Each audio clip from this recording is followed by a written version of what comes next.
ഈ വീഡിയോ നിങ്ങൾ സ്കിപ്പ് ചെയ്യരുത്, മാക്സിമം ഷെയർ ചെയ്ത് കൊടുക്കുക. ആസ് എ ഡോക്ടർ ഞാൻ പറയുന്നു, നിങ്ങൾ അനാവശ്യമായിട്ട് മെഡിസിൻസ് കഴിക്കരുത്.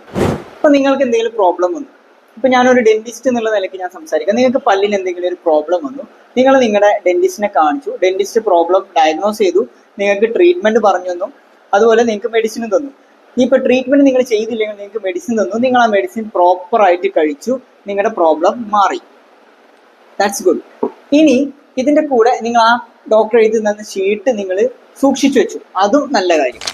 ഇതുവരെയുള്ള കാര്യങ്ങൾ ഓക്കെ. ഇനിയുള്ള കാര്യങ്ങളാണ് ശ്രദ്ധിക്കേണ്ടത്. നിങ്ങളുടെ പല്ലിന് വീണ്ടും വേദന വന്നു, അപ്പോൾ നിങ്ങൾ അന്ന് സൂക്ഷിച്ചു വെച്ച ഷീറ്റ് തപ്പിയെടുത്തിട്ട് മെഡിക്കൽ സ്റ്റോറിൽ കാണിച്ചിട്ട് മരുന്ന് വാങ്ങി കുടിച്ചു. ഇവിടെ ശ്രദ്ധിക്കണം, നിങ്ങളൊരു ഡോക്ടറെ കാണിക്കാതെ സ്വന്തം കുടിച്ചതാണ്. ഇതൊരിക്കലും ചെയ്യാൻ പാടില്ല. അതിന് രണ്ട് റീസൺ. ഒന്ന്, ആദ്യം പ്രോബ്ലം ഉണ്ടാക്കി അതേ പല്ല് ആയിക്കൊള്ളുന്നില്ല രണ്ടാമത് പ്രോബ്ലം ഉണ്ടാക്കിയത്. ഇനിയിപ്പോൾ ആദ്യം പ്രോബ്ലം ഉണ്ടാക്കി അതേ പല്ലിന് തന്നെയാണ് വീണ്ടും പ്രശ്നം വന്നതെന്നുണ്ടെങ്കിലോ അപ്പോഴത് ചെയ്യാൻ പാടില്ല. കാരണം ആദ്യം വന്ന ഇൻഫെക്ഷനേക്കാൾ സിവിയർ ആയിരിക്കും രണ്ടാമത് വരുന്ന ഇൻഫെക്ഷൻ. ഇത് മാത്രമല്ല, കണ്ടിന്യൂസ് ആയിട്ട് നിങ്ങൾ ഒരു മെഡിസിൻ കഴിക്കാന്നുണ്ടെങ്കിൽ നിങ്ങളുടെ ബോഡി ആ മെഡിസിനോട് റെസിസ്റ്റന്റ് ആവും. ഇതിപ്പോൾ വായിലൊരു അൾസർ ആണെങ്കിൽ പോലും ശ്രദ്ധിക്കേണ്ട ഒരു കാര്യമാണ്. എല്ലാ അൾസറും ഒരേ കാരണം കൊണ്ട് ആയിക്കൊള്ളണമെന്നില്ല. ഒരു ഡെന്റിസ്റ്റിനെ കൺസൾട്ട് ചെയ്യാൻ ചെറിയൊരു എമൗണ്ടേ വരുന്നുള്ളൂ. 100 150 200 റുപ്പീസ് വരുന്നുള്ളൂ. അപ്പോൾ ഈ ഒരു കാര്യം ലാഭം നോക്കിയിട്ട് നിങ്ങൾ നിങ്ങളുടെ ഹെൽത്തിനെ സാക്രിഫൈസ് ചെയ്യരുത്.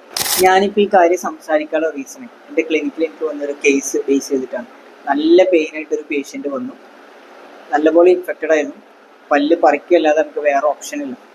അപ്പം ഞാൻ ഇൻഫെക്ഷൻ കുറയാൻ വേണ്ടി മെഡിസിൻ കൊടുക്കാൻ നിന്നപ്പോൾ പേഷ്യൻ്റ് എന്നോട് പറഞ്ഞു, ഡോക്ടറെ ഞാൻ 2 ദിവസമായിട്ട് മെഡിസിൻ കഴിക്കുന്നുണ്ട്, എനിക്കൊരു കുറവുമില്ല, മാത്രമല്ല ഞാൻ പ്രഗ്നൻ്റ് ആണെന്ന് പറഞ്ഞു. എന്നിട്ട് എനിക്ക് ഷീറ്റ് കാണിച്ചു.